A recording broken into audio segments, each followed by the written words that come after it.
The one desire, believe when I say I want it that way. Three, there are two worlds apart.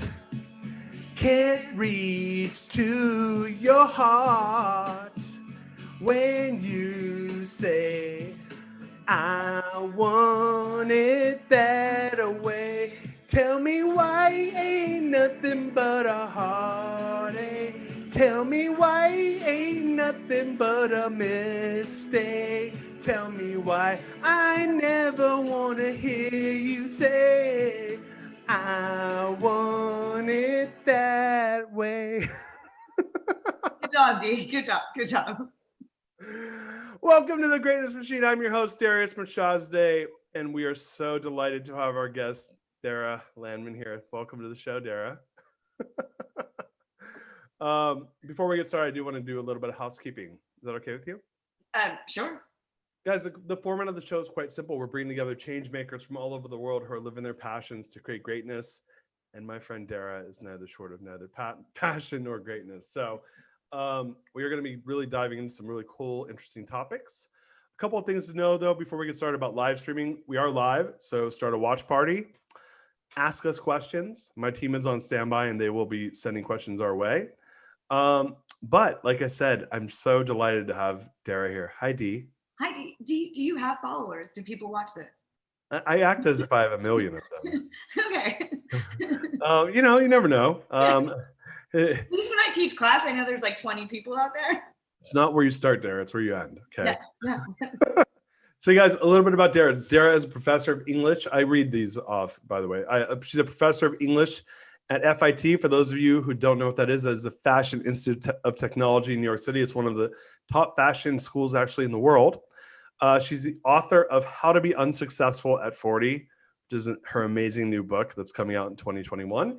And she's the owner of darralandnyc.com, where she offers writing services for business owners, executives looking for resume assistance and career transitions, as well as larger scale business writing initiatives and projects, such as all the shit I'm doing that she helps me with. But Darra's like a gem and a jewel and a wonder. And I'm so proud to have you here. Thank you.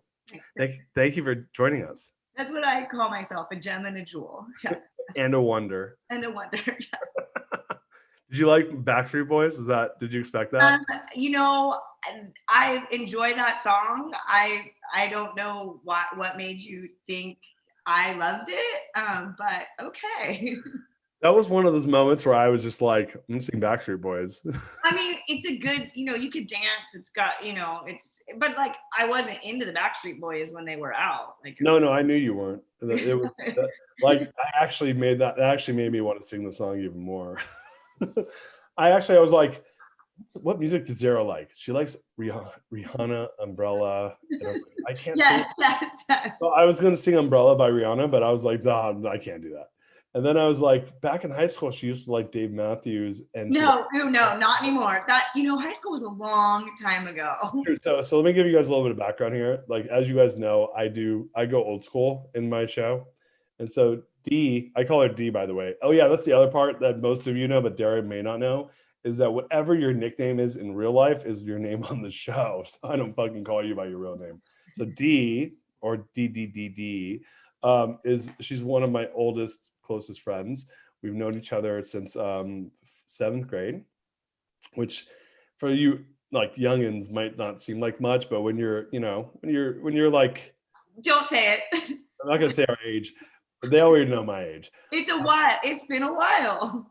Yeah, like we're on our 3rd decade, right? Yeah. So like we're closing in on 3 decades of being friends, and that's what happens when you meet someone when you're like single digits. So anyway, Darra and I have known each other for a long time. We've been good friends through thick and thin. And so I was so happy to bring her on the show because first of all, how are you doing? You're in New York City. You've been in New York City since what, 2005? I have, yes, been in New York City since 2006. Yes, 2006. So for normal people that they don't know what that means. That's like, what does that even mean? When I first came, it's interesting because I was thinking about today when I first came, because I was thinking about real estate and apartments and what's going on. It's crazy what's going on in terms of prices of apartments and things like that.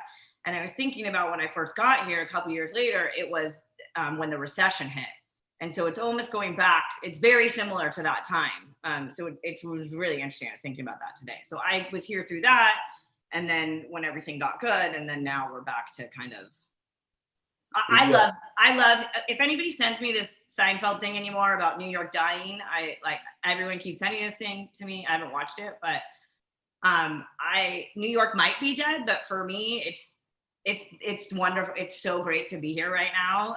There's no students, there's no tourists. You can walk on the street, and everything's, it's still beautiful architecture, it's beautiful sculpture, everything is still here. The trash is still here, the smells are still here, but it's less crowded. So I think it's lovely to be here, but apparently.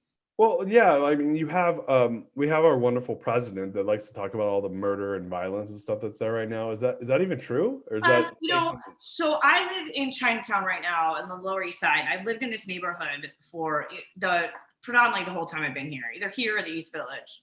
And I've been a bartender for the whole time I've been here. And so I walk home at 4 a.m. or late at night, and I have heard that there's that Citizen app, and I don't have it, but many people do, that there's been more stabbings or more fighting, but I haven't seen it.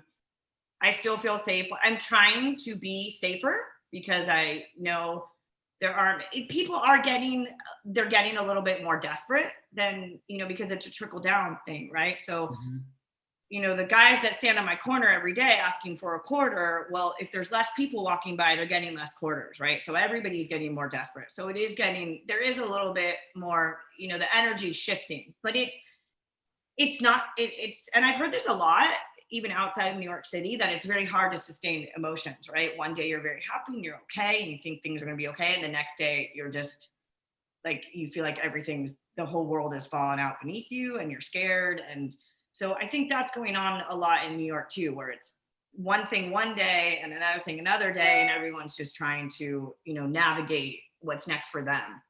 I think. Yeah, so can I ask you a question? Because I think that New York is a very interesting city right now, and it's a hot commodity in the news as far as, oh, Cuomo's the loser, and our president likes to talk shit on New York City, right? Yeah. So I don't live there, nor does how many people live in New York City? 11 million, 22 million people? It was 8 million for a while, but now, everybody left now. All right. Let's just say it's 8 million people. That's only 3% of the entire population in the United States. So let's just say it's even less. Let's say it's 5% of the population. That means that 95% of the entire country does not live in New York City. Is that right? Is my math good? Let me hold on. I mean, it's a big country. It's a little city. Yeah, so let's say think everything. Everybody's here. I know, but people like to use it because it is it's the Big Apple and it's the greatest city on earth to some folks. And I'm a lover of New York City, so our president, who's from New York City, likes to say that it's gone to hell and everyone's leaving, and there is some truth to that. That people are leaving who have the means to leave, right? They're just like, fuck this, I'm going to move to Austin, or I'm going to move to Miami or wherever, right? Nashville. And that might be a good temporary solution, but the reality is it still isn't New York City. I haven't been to New York City since last year, November, and I'm like, God, I really want to go to New York City. At least. I think, sorry to correct you, but I think it's not just, you said these big cities, they're going to Miami, and it's not just, a lot of wealthy people went to their second homes, right? They went to, the Hamptons, Martha's Vineyard, whatever it is. And then a lot of people who had kids left to go upstate. A lot of people were going to New Paltz and Woodstock just because they wanted their kids to kind of have places to roam. Sure. Or Jersey and Connecticut and things like this. But it's not only the wealthy. A lot of people, I spoke to someone today moving out of his apartment because his parents live in the Bronx. And he's like, I work for the city and we might be laid off in October. So I'm going to go back to my parents for a while, because the city was full of people that even if they lived in the outer boroughs, they still wanted to live here, right? But now they're just going home. So then also too, people in my industry, service industry, they went home to their parents, right? So right. It's not just the wealthy, it's just movement across the board, right? Of people trying to it's either people trying to find comfort because they are wealthy and they want space, or people trying to find, surviving. Right. So you have a exodus, but my point being though, and all different people for all different reasons. So let's just I don't care why they're leaving. My point is that you have it's been politicized. New York City's exodus is being politicized, and they're saying, "Oh, the whole city's gone to shit," and it's never gonna. And then now you have people saying, "Well, it's never gonna recover." I love that one. It's never gonna recover. I'm like, dude, it's New York City. You can't say it's not gonna recover. It's like I don't care what anyone says. Like it will recover at some point. I mean, dude, recover in it's going to be a different city, right? But so what I kind of look, I don't really tend. I like to, instead of read what people, I do read what people are saying. I am informed about the news and things like this, but I really like to get my information from people I talk to and what's going on and on the ground. And, I stopped bartending, so I have to find other ways to do that, right? To talk, to find out. And the thing I think with New York City is there's going to either be two ways. And look, I'm not an expert. I don't know, but I've been thinking about this lately. It's like, well, at first I was like, oh shit, we're screwed because all these mom and pops are going to die. And then all these corporations, it's going to be worse than it was before. It was really, really bad before COVID, right? Because all these huge, I don't want to name names because I'm not fond of them, but all these companies, huge tech companies or whatever were coming in. And this place is going to turn into just like a corporate Disneyland kind of thing. Really? So either go like that or and tons of foreign money, or it could maybe go back to little mom and pops, right? Because if the rents fall enough, it just depends if people can hold onto their property. Because if people can't hold onto their buildings and big corporations come and buy them. Well, I don't think it's as much the landlords. I think landlords they'll figure it out. I think it's who fills the retail spot. So look, New York's New York, and I agree with you. When everyone's making money, the corporations have more money, and it pushes the mom and pops out. And we're seeing that right now, right? Like when you look at all the businesses that are like doing better, it's these like massive corps, the Walmarts and the McDonald's and all this stuff. Like I saw that the other day. They said, "Oh, these are all the companies that are getting like they're doing well," and then you have the mom and pops going out of business. So, I mean, and then they're saying, "Well, it's because you had socialism for the rich, and the government bailed them out," which is probably half true. That you have a lot of these guys took PPE money and whatnot, but the reality is that. What was people always want mom and pops. There's so many people like I don't shop at those places. I don't eat at those places, and I never have. And a lot of people don't. The mom and pops or the the chains. Yeah. Like, dude, local New Yorkers. You tell me, local New Yorkers go to the chains, or they go to Bodega? Absolutely. Well, not. I mean, there are no chains in my neighborhood. Not. I mean, there's like Popeyes, but there's not like fighters or anything like that. But I think, what's interesting to me right now in New York is that, there's always this energy, right? And we all kind of like either move together or, there's just this movement. And lately everybody's in such a different situation, right? Because even like small business, like my friends with restaurants, every single person is in a completely different situation because either they have some deal with their landlord or their landlord, like everybody's it's so different, so that there's not like a formula for everyone to survive right now. Right. So kind of like, and even with real estate, it's like, I was talking the other day about this, one of my friends who's manages real estate. She was like, well, these laws change, right? So that if they lower the rents right now, they have to keep that rent for 10 years. I don't know I don't know totally about it, but she was talking about how if people just put in their investment, then they're going to wait for the market to even out. They're going to leave these places empty, right? But if they're they kind of have to because they're financed and stuff like that. Exactly. So, but everybody's in a totally different spot. So people are doing totally different things. Do you know what I mean? Well, I think like I have a lot of friends that are in real estate, and so a lot of them who are friends of people who are friends with people who are bankers, and I come from the banking world, and a lot of them just say the banks are like they were told by the Fed it's hands off. You can't touch, like you don't screw with these commercial real estate because they're trying to stabilize the economy, and they're hoping that okay, well this is a pandemic. It'll go away at some point. There will be medical intervention, and we don't want to destroy everything in the process. Yeah, but life is not like a rubber band, right? We can't like go like this, and then the pandemic ends, and you just go right back. I mean, that's not how life works. Right? No way. So I have a good friend of mine who is he runs Berkland and Associates. He runs that company, and he and I were talking about it. He said, "Look, there's no way you like right now. GDP in the United States went from 22 trillion dollar GDP. It looks like we're going to be at 17 trillion. There's a 20% reduction in GDP.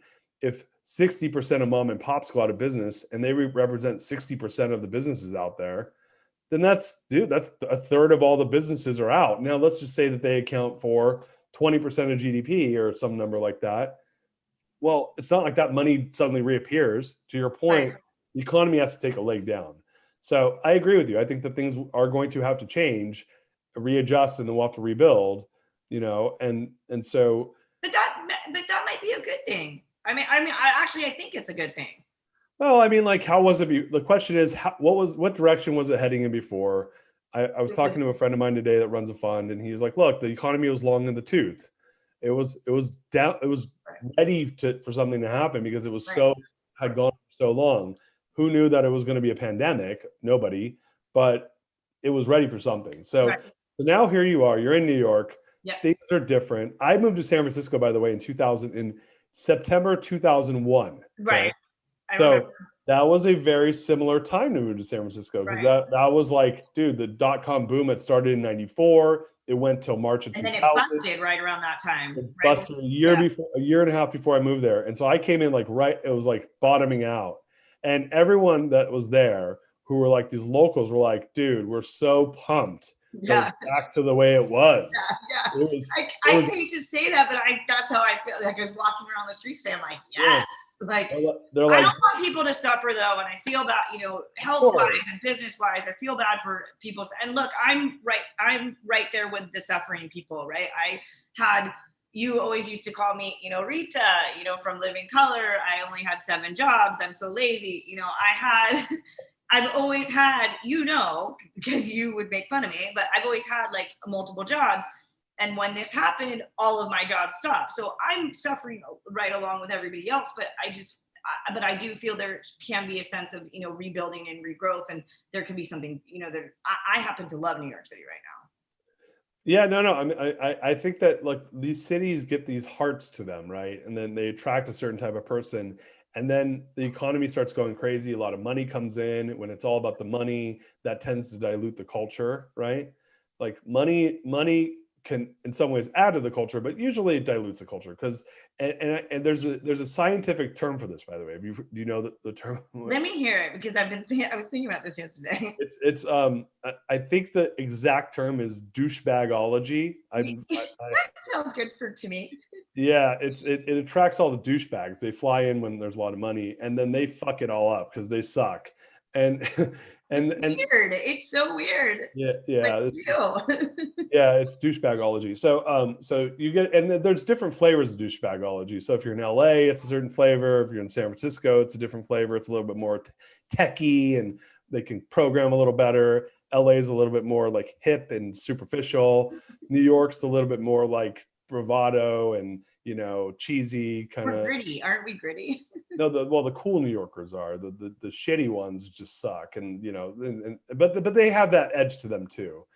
No offense to my friends who are the bridge and tunnel that I'm speaking about. So anyway, yeah, they all come in because the money, like you got to go chase the dollar, right? And so they're chasing the dollars, and then they fucking dilute all the culture because the artists get fucked and they get pushed out to Brooklyn, Well, and then they get that pushed actually out. happened a lot in my neighborhood, and you saw this, right? Because the Lower East Side used to be like all these like people. Like I moved here because it was like studios were $1,200, and I could teach and I could afford to live here. Then all Right. of a sudden, that same studio was like, tech people loved the LES, and that same studio was like from 1,200 went to like 36 or some crazy number, right? And then the Lower East Side completely changed.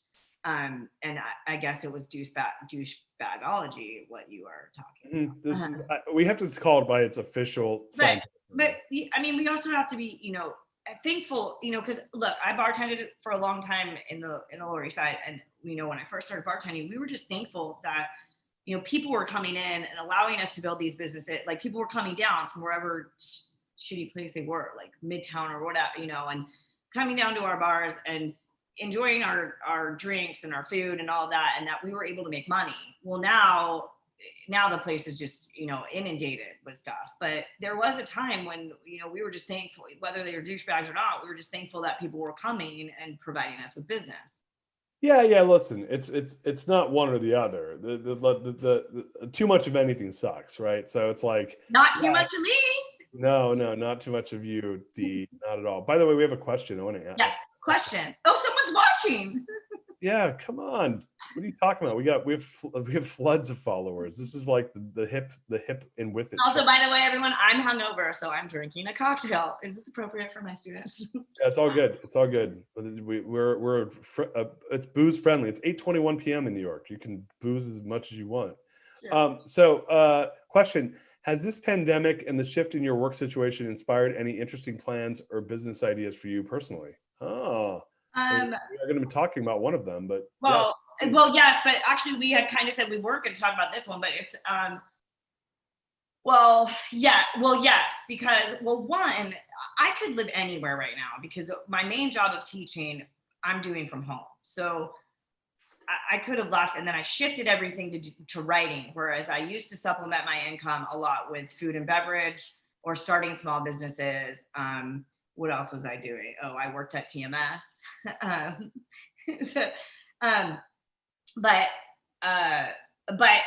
I had a pop-up for a while, right? And you helped me with this.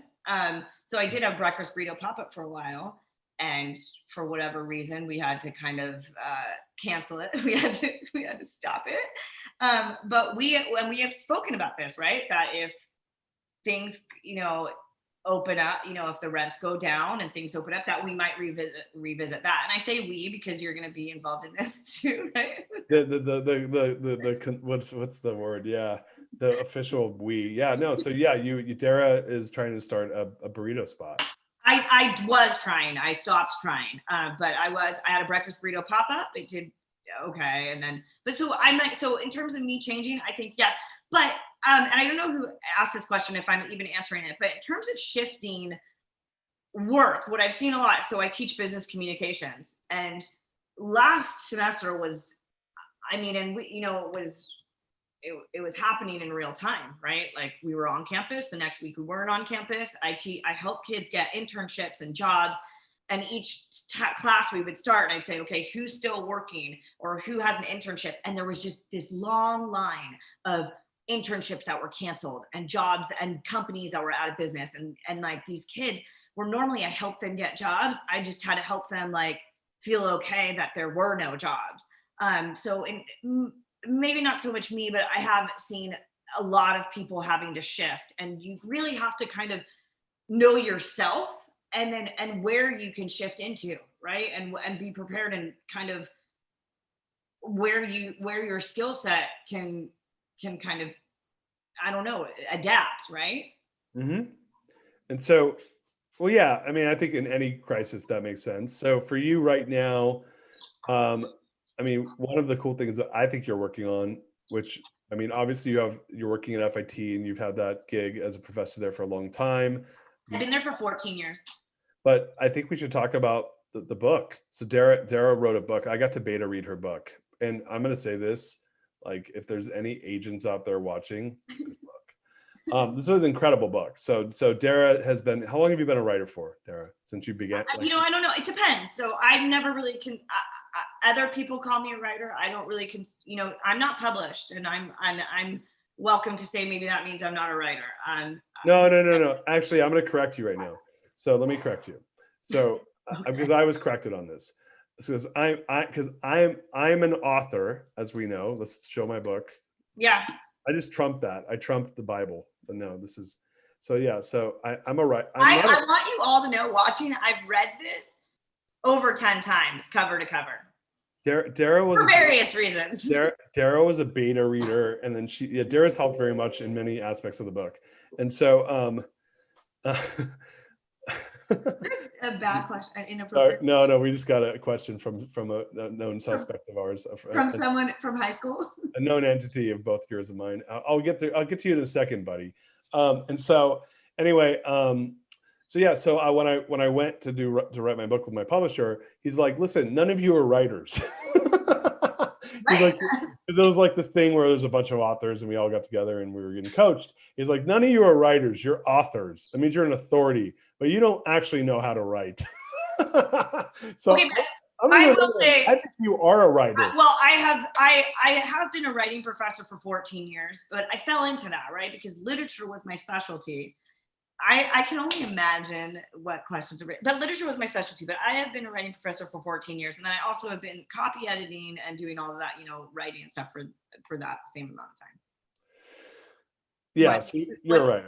It's such an asshole question. Okay, but wait, before you ask this asshole question, because I'm sure I know the asshole that's asking it.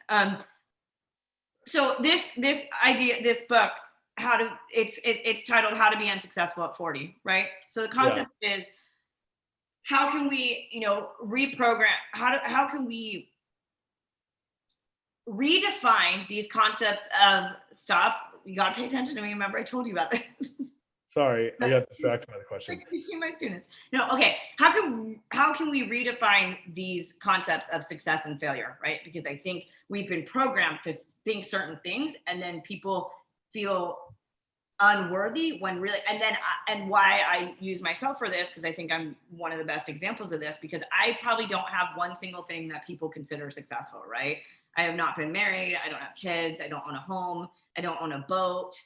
I don't really have a full-time, I've been at FIT for years, but I'm a part-time, so all these things that people say that make you successful, I do not have. And yet I consider myself to be a successful human and to have a fulfilled life, right?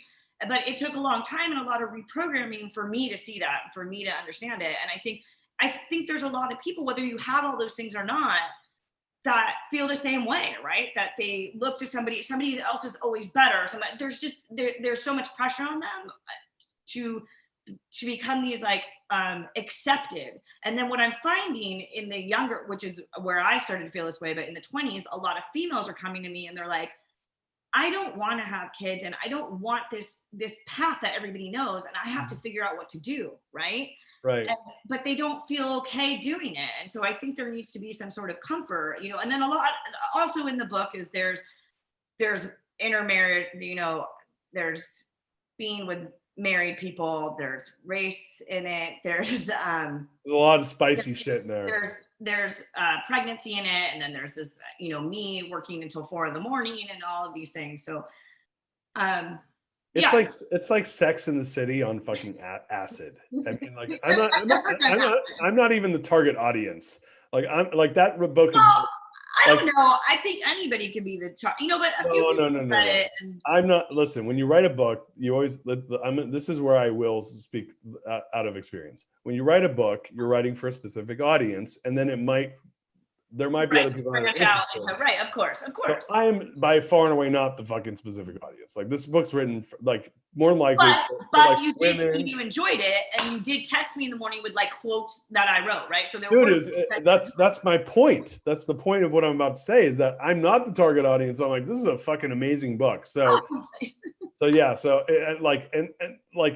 not, and by far and away not the target audience. But I was like, this is a really well written book. And the stories are really compelling, and they're emotional, and they really speak your voice. So I was really impressed, and I'm excited for you to publish this book. So I hope so. Yeah, You're going to. That's why I'm making you say it out loud, because when you say it will be published in 2021.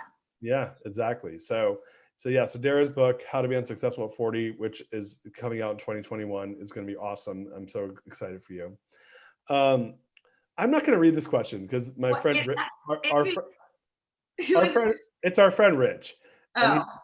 Rich is a previous guest on the show, and he's being an asshole. I mean, I'm not hearing with the question. I don't think I'm Rich's favorite person, so I can't even imagine it. No, it's just a dickheaded question, so I'm not asking. I thought it was going to be Steve. No, yeah, Steve might pop on here too. Hey, Rich, go fuck yourself. We're not reading that question. So I knew it. We already said that Darra and I went to school together. So there you go. Yeah. What I did want to talk about though is now you're going back and prep, college is coming. Did the college year start yet or no? So one thing, and you didn't even mention this, but one thing that has been kind of driving me crazy lately, because everybody, there's this thing about tuition and paying for school, right? And I worked harder than I think any teacher, a good teacher, because there's also shitty teachers, but last semester was brutal. I mean, it was brutal. It was one of the hardest things I've done. And I think, people talking about tuition and things like that, students are still, I think you're saving money on housing and living and all of that, but you still need to pay for you're still getting access to minds and resources like library resources and, that are worth your tuition. So there's been this thing about like not wanting to pay because you're at home. And I really don't get that because. Oh, I'll say this. So I have a friend whose son goes to, it's in Cincinnati, Xavier College. And she's like, dude, like, she's like taking out tons of loans for her kid. And she's like, I'm not paying 65 grand a year for him to go there. Like, fuck that. She's like, it's just like, I don't need him to take classes online from a like I could have him go take classes online at the junior college. Right? Yeah, but and true. And junior colleges have great teachers because I actually teach at a community college, right? It's a SUNY school, which is considered a community college. But either way, you're still getting a quality education. It's not online education. You still have access to these professors and to their curriculum that you had before. But I think, look, and so now we're going to debate college. So I was on a call today with a bunch of friends of mine I'm in a CEO group, and they were talking about, one of the guys put his kids all the way through private elementary school, junior high, high school, college. And he did it he has two daughters. He did it for both of them. And he said his daughter came out and she's like, I don't even think that my degree is even valuable, Dad. So this is like literally, it has to be whether you're remote or not remote. Like that. No, I know that's the point I'm making, which is the college degree is not what it was worth. Even when we graduated college, like, I don't know, 10 years ago, something like that. Right. 12 years ago. Okay. But what was your original, I don't know. I went to college 2 years ago. Yeah. Wait, but what was your question? You're asking about me going back to school and. Well, so yeah, we're kind of off on a tangent. Let's finish the tangent, then we'll come back to the question. So the tangent is that my friend whose son, and she has three sons, and one graduated and he actually works for TMS. The other two are in college. One's going to be a freshman at UCLA and the other one is Xavier College, I think, or I might be screwing up the college, but it's in the Midwest. It's a Jesuit school. And she's just like, dude, I'm not paying that much money. Like, it's not worth it. Like, he's going to be living at my house in Orange County and I'll just like hold off. And then I'm paying for the experience. And that was actually the point, Darra. Yeah, so that's the point my friend made. Right. And I don't disagree with it.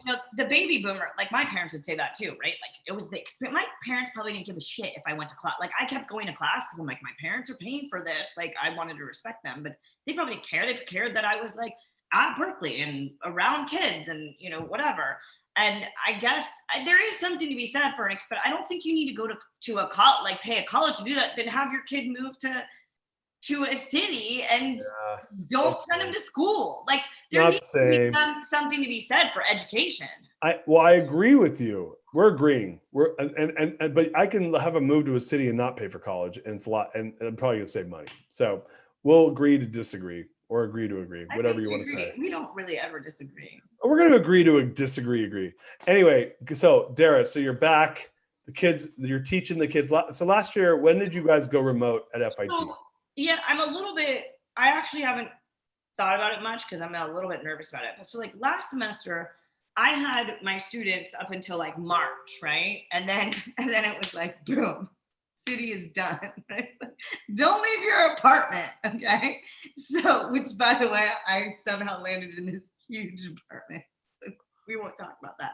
But so we're in our apartments. But so we use Blackboard Collaborate. We don't use Zoom. So I'm using Blackboard Collaborate, and the kids aren't like on my screen in a grid. I don't get them like that, right? So my students, I couldn't see them. So like there was a time, like so I had met them in person. I knew them. And then I was just like talking to a screen, like talking to my computer in a room. And then I'd close it and I'd be like, but then I would hold office hours. And one time I cried when I saw my students because I hadn't seen them in 6 weeks. Like they had seen me, but I didn't see them. Oh, you're saying because of the shitty technology doesn't let right. That's I see like one kid. Now this semester, I'm going to make them turn on their cameras, introduce themselves, things like that. But I knew who they were. Like I knew their personalities from being in class with them. And this year I'm starting right from remote from the beginning. So it's going to be a challenge for me. A lot of my skills and talents, because I'm a gem and a jewel, come from, personal interaction, right? This is where my strength in teaching, my strength in bartending is just, getting to know people, listening to people. And it is much harder to do over the computer. But so it's a challenge I'm going to have this semester. I've already thought of some ways that I could maybe figure it out. And I know Rich is watching too. He's going to have the same, I assume if he's online, the same thing where how do you get to know these kids when they're not really, in person with you? But I don't know, maybe we'll tune in a couple months and we'll see how it goes. But Yeah, I think it's going to be an experiment. We have another question. Let me pull it up. This is from Mary Gurovich. What about discounts for students not on campus because they are not paying as many utilities, supplies, and extra staff? Maybe a small discount would be appropriate. Yeah, I think too. Yes, I think like there's building and maintenance and things like that obviously are going to be cheaper. So I think yes, there could be. I was actually thinking about that when we were talking. There could be a reduction in. But gosh, isn't that so sad that all these people that were like in charge of like cleaning the facilities and like keeping that, I don't know if they have jobs. Well, yeah, and they're saying that if you look at who's being affected most by pandemic, it's blue collar, right? It's Right, these right. service jobs, it's Yeah, cleaning, maintenance. yeah, So this is part of the issue with the way things are structured right now is that, if you can work remote, if you can hop on Zoom, then you're and be just as effective and produce just as much value, which is typically means your brain needs to be the one, not your body, right? Like I could be, like literally like not moving out of my chair and I can provide value because I'm using my brain to do it with my fingers, right? But if my body's out there and I'm cleaning stuff or I'm fixing stuff, then there's an issue, right? And this is the pandemic has especially created an this. issue with like sports and things like that, right? Like Mark Cuban was talking about this at the beginning of the pandemic. Like, Well, right, but now they're playing sports without crowds, right? Because they can still play in right, color. but so those people are still left without jobs. Yeah, no. We have some major issues in the country, so we got to work through them. Another question for you is, so what do you think you're going to do differently now that you've had some experience with this last year? Like, what are you trying to do to optimize this and make it where it's a better experience for yourself and for your students, given that just tougher, now you've had some experience and this looks like it's going to be ongoing. It's probably going to go on until next year. Yeah, well, for me, and I don't even know if this answers the question, but for me, one of the big things is like last year we were like, okay, well, I'm not going to make them turn on their cameras because, if they're in an environment that they're not proud of or something like that, I didn't want anyone to feel uncomfortable. This happened so quick last semester that but this semester, because I do teach business communications and you cannot survive in the business world right now without having some sort of, you can't interview and you probably can't work right now without being computer friendly and camera friendly. And so they're probably going to be very annoyed, but they all have to get dressed and have their cameras on. Is one of the things I'm going to be doing is making Totally. they're all gonna. One thing I did last semester that I'll continue to do is like, I have a list of their names and I just call it them randomly, right? So they have to be paying attention. That kind of bugs them, but I do it. But I think this year I'll just be doing, a lot more camera stuff. And then I've also changed, a lot of my, questions in terms of like, when I get to know them and when they do diagnostic tests, just to know what kind of environment that they're in, and how they were able to shift from last semester to this semester and things like that. But I still talk to a lot of students even when they're not in my class, and they've been telling me how things have gone, whether they like classes or not, things like that. So let me ask you a question. So I want to shift gears one last time. So right now you've moved more into outside of your position at FIT, you've moved more into this, professional business writing services. By the way, Darra's helped me a lot with this. And like, we just did this big project where we're converting my book into a course, and Darra did the outline for 36 modules, which was amazing. It turned out well, right? I haven't seen the final product yet, but I mean, just you felt good when you were doing. I mean, I There- think it's a good project.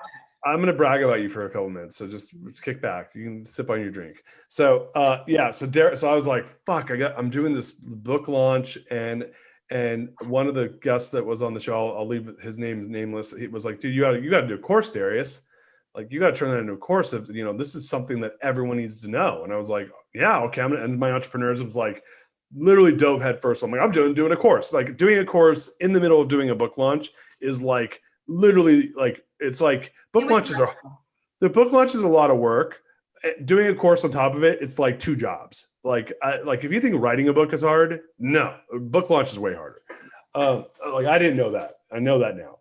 And so I'm like drowning in work. Like for somebody that shouldn't be drowning in work, I'm drowning in work.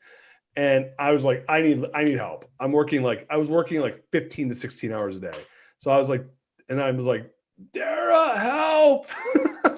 So I reached out to Darra and I'm like, hey, I have a project for you. Would you like to help me build the outline for my course? Like, I want you to build all the interactives. You can build a course outline. Like, I just need someone that's technically a good writer that understands how to teach, and understands how to build a curriculum. So Darra like goes in and fucking crushes it. She knocks this thing out in like a week. And I was like blown away. And so, yeah, no, it helped totally. And so anyway, so now I'm giving you as an example of a project that this amazing person, Darra Landman, is capable of doing. And you've done other ones besides this for me, but what type of projects are you working on, besides like this? Like, what are your projects you enjoy working on for business leaders out there that are interested in hiring you? Yeah, I will. Well, when I first shifted, there's a lot of resume work, and I have to say, when you use the word enjoy, I am effective in working with people on the resumes. It's not my favorite thing to do. But I have gotten people a lot of jobs that they really like. And so I do a lot of resumes, cover letters. I love doing copy editing. So like, I did a few things for like BuzzFeed and some other,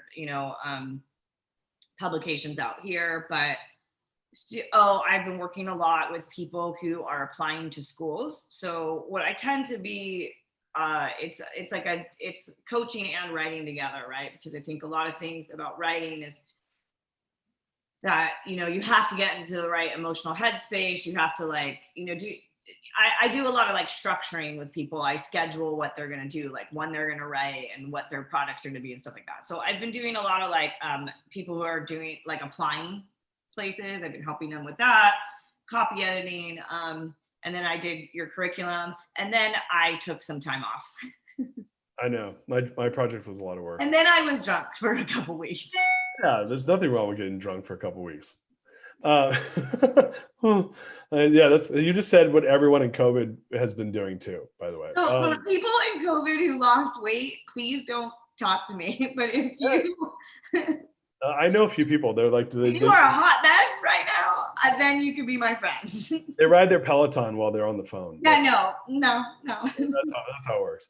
Well, Dee, so fun having you. Like, where can people find you if they want to connect with you for projects? So, I'm not very good I do have like an Instagram, but I'm not very into social media and things like that. But I do have my website, darralandnyc.com. So you could always give me a shout out there. And connect with me. And then I think is that right there? Yeah, Darra Land NYC. I think we got one more question though that just popped up. That's the best way to get in contact with me. Let's see. I'm gonna beat my team to the punch. Oh no, that's not. Has come. Oh, that's me singing on another show. I thought another question came through. So, gosh, Dee, thank you so much for coming and joining us. Thank you for having me.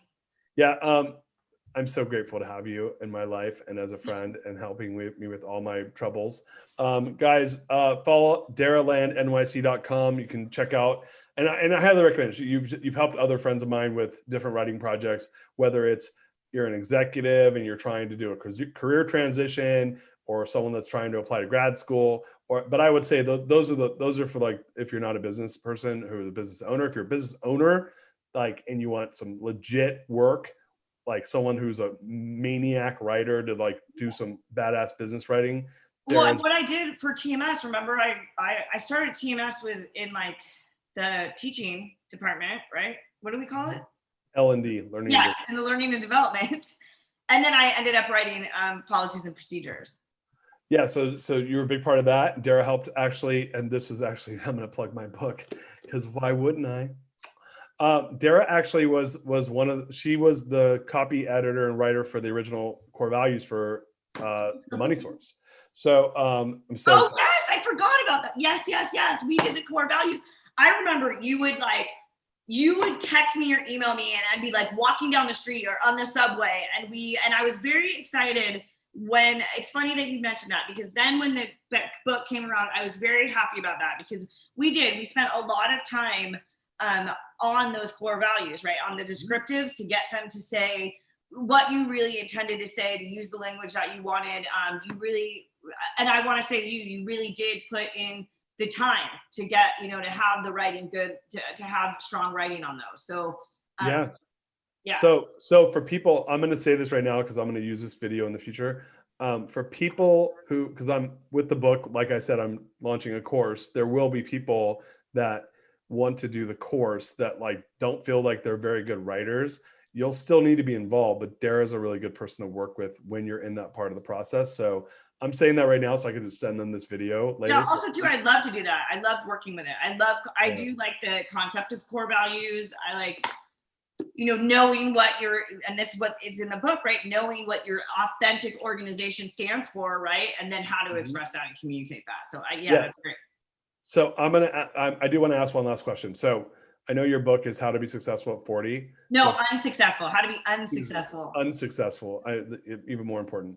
How to be unsuccessful at 40. So my question for you is, if you got into a time machine and got to talk to your 10-year-old self, what would you tell that 10-year-old self that you learned that you now have applied into your book? It's funny. My students ask me this question all the time. And I think I would say, maybe not to my 10-year-old self, but maybe to my 20-year-old self I think I drank too much. Yes. No. But seriously, I would tell my 10 or 20-year-old self to be open to what you can and should be, rather than what you thought you were going to be, right? Rather that you had expectations for yourself. But the thing is, we don't know what's going to come in between, right? In between 20 and 30, we just think, oh, we're supposed to do this and that. And, take it easy on yourself. Don't have these markers, right? 25, I do this, 30, I do this. Be open to finding your own path and accepting that what is right for you is not right for everybody else, right? You heard it from Darra, and I've been saying it. The path is the win. So she just said that. That's another way of saying it. The path is the win. Fuck all these people and their artificial dates and deadlines. Yep. When you're dead, no one's going to give a shit about your artificial deadlines. Just hey, by the way, I just said that to myself. So hey, Darius, we're fucking making artificial deadlines, asshole. So anyway, guys, I'm so excited to have you guys be on the show and to watch this. Darra, thank you so much. Thank you. I hope people enjoyed this somehow. Yeah, I'll say the same thing I say on every show. I don't give a shit if you guys. Yeah, I had fun. I had a good time. Yeah, this show's selfishly for me. Fuck all y'all. But hey guys, we have a couple great shows for you guys tomorrow. So please follow us at www.therealdarius.com. Sign up there. You get all the updates for the show. You can go to YouTube, subscribe to the YouTube channel. Trying to get some subscribers there because they update you right after the show comes out. I know all you don't sit around waiting for my show yet, but that way it just tells you what the new show is and you can decide if you want to watch it. You gotta start somewhere. Exactly. Everyone starts somewhere. This is the whole thing about being an entrepreneur. I don't give a fuck where I start. It's where I end. No, the path is the win, Darra.